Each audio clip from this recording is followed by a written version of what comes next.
मैंने उस आदमी से पूछा, तुम्हें कितने बच्चे हैं? कहा, बाबा भगवान की कृपा से 3 बच्चे हैं।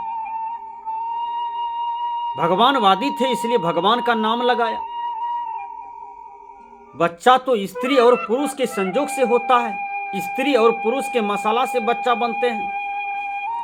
विज्ञान तो साबित किया है, XX कीटाणु जब वृद्धि होता है तो बेटी बन जाती है, और XY कीटाणु का जब वृद्धि होता है तो उसमें बेटा पैदा होता है। तो यहां तो भगवानवादी का भगवान छट जाता है ना। संसार के लोग अक्सर समझते हैं कि संसार को चलाने वाला, हवा देने वाला, पानी देने वाला, अग्नि देने वाला, अन्न आहार देने वाला, यह जीवन देने वाला, वह कहां बैठे हैं? वह ऊपर में बैठे हैं, जिसको ऊपर वाला भी कहते हैं। उसी को भगवान कहते हैं, उसी को कोई खुदा कहते हैं, उसी को कोई ईश्वर कहते हैं, उसी को कोई अल्लाह कहते हैं। वही भगवान बेटा बेटी भी देते हैं। ऐसा भूल में कभी नहीं पड़ना। एक लड़का शादी किया और शादी करके अपनी पत्नी को घर लाया। 3 दिन रहा पत्नी के साथ में। चौथा दिन पत्नी कहती है कि पतिदेव, हमें भगवान के गांव जाना है, भगवान के नगर जाना है, भगवान के धाम जाना है। वो लड़का बिल्कुल कबीरपंथी था, आत्मवादी था, चेतनवादी था, जीववादी था। उसने कहा, तुम्हारा भगवान है कहां? कहा, वो तो बोलबम में है, झारखंड डिस्ट्रिक्ट में पड़ता है। कहा, वहां जाना है? कहा, जाना है। कितना खर्च लगेगा? कहा, 6000 टका। कहा, भगवान से मिलने के लिए 6000 रुपया लगता है? लो 6000 रुपया पकड़ो और भगवान से जाके मिल लो। कहा, तुम वहां जाओगे तो भगवान से क्या मांगोगे? तो वह बोलती है कि भगवान से हम बेटा मांगेंगे। कहा, जाओ, यदि तुम्हारे भगवान में शक्ति है तो तुम एक बेटा हमको ला करके दिखा दो। वो लड़का रुपया दिए और 5वां दिन चल दिए जहां वो बाहर में नौकरी करता था, सेठ जी के पास। वो चले गए और 5 साल तक सेठ जी के पास रह गए। बहुत फोन हुआ, बहुत लेटर लिखा गया, घर आओ घर आओ। माता पिता भी लेटर लिखे, पत्नी भी लिखी। तो 5 साल पर लड़का बाहर से घर के लिए प्रस्थान करता है। रास्ते में एक अटैची लिया।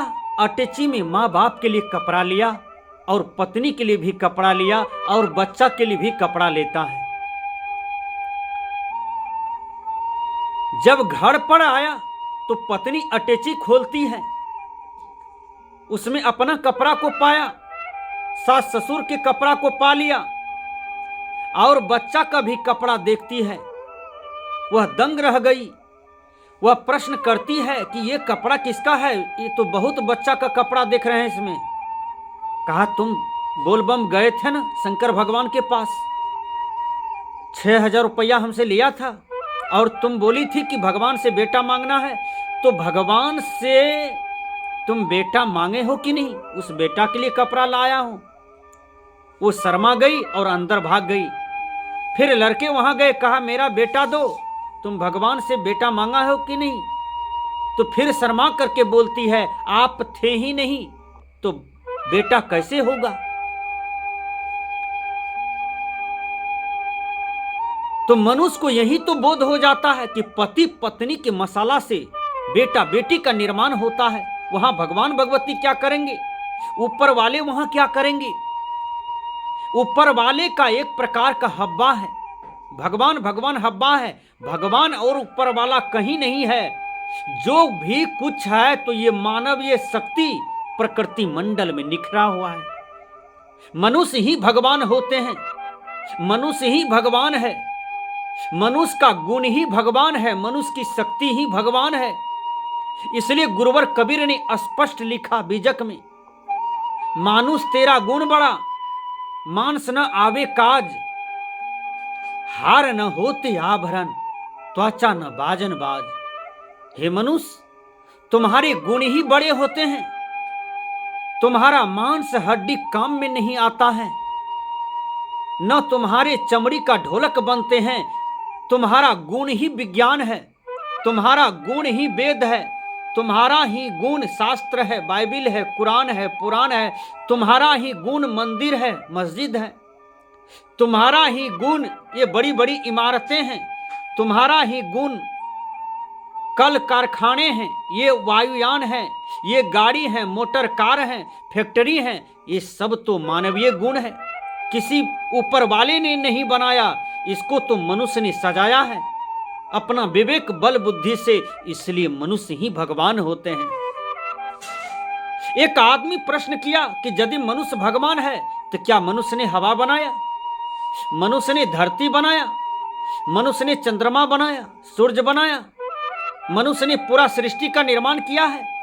तो मैंने उसको उत्तर दिया कि यदि तुम भगवानवादी हो, भगवान को मानते हो, ऊपर वाले को मानते हो, जानते तो हो नहीं, केवल मानते जा रहे हो, परंपरा के दबाव में, पंडित जी की दबाव में केवल मान रहे हो। यदि तुम्हारा भगवान ही सृष्टि बनाया है, सब कुछ भगवान ही बनाया है, तो भगवान का वह दिनांक तारीख क्या है, ईस्वी क्या है?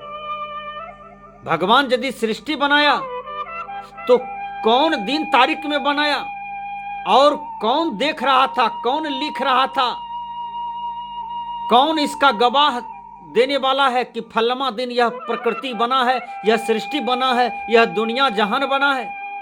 कोई इसका गवाह दे दो। सब अनुभव की बात ही कर रहे हैं। चाहे कोई भी संत महापुरुष हो, कोई भी ज्ञान विज्ञान हो, सब तो अनुभव की ही बात कर रहे हैं।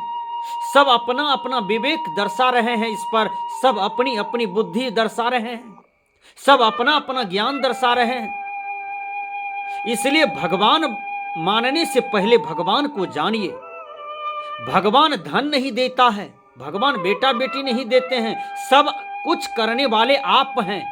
इसलिए आप अपनी शक्ति को पहचानिए कि मैं क्या हूं और मेरा शक्ति ही भगवान है। आप आत्मा हैं, आप देह नहीं है, और आत्मा ही भगवान होता है। केवल सुंदर सुंदर कर्म कर ले तो यही आत्मा भगवान हो जाता है। भगवान खोजने की वस्तु नहीं है, ढूंढने की वस्तु नहीं है, भगवान से मिलने की वस्तु नहीं है, वो तो प्राप्त है, वो तो आपके अंदर में विराजमान है, केवल उसको साक्षात्कार कीजिए। इसलिए मैंने कहा कि भगवान को मानने से पहले भगवान को जानिए। परंपरा के दबाव में, देखा देखी में केवल बहिए नहीं,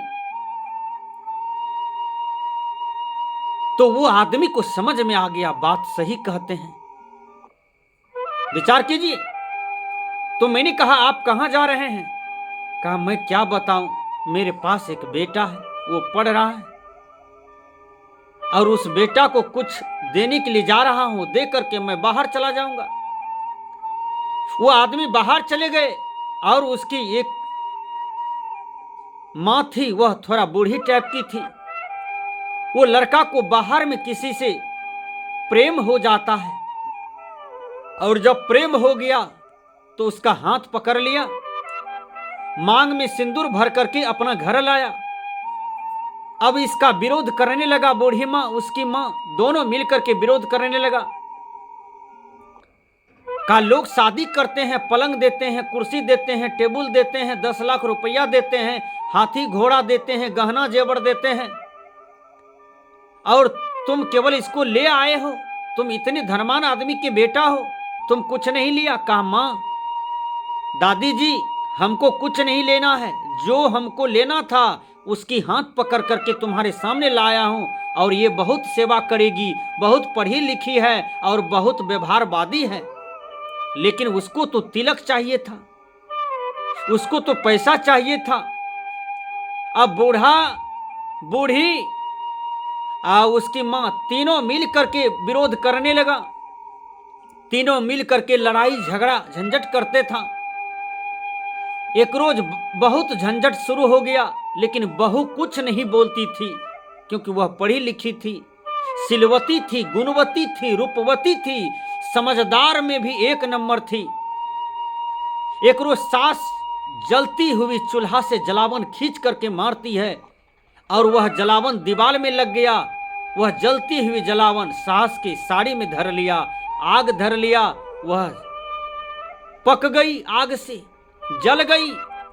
डॉक्टर के पास ले जाया गया। डॉक्टर ने मेडिसिन दिया और कहा इसका 1 महीना खुला बदन सेवा होगा, तब ये जीवित होगी, नहीं तो मर जाएगी। और खुला बदन उसका पुतहु खूब सेवा किया, उसकी बहू।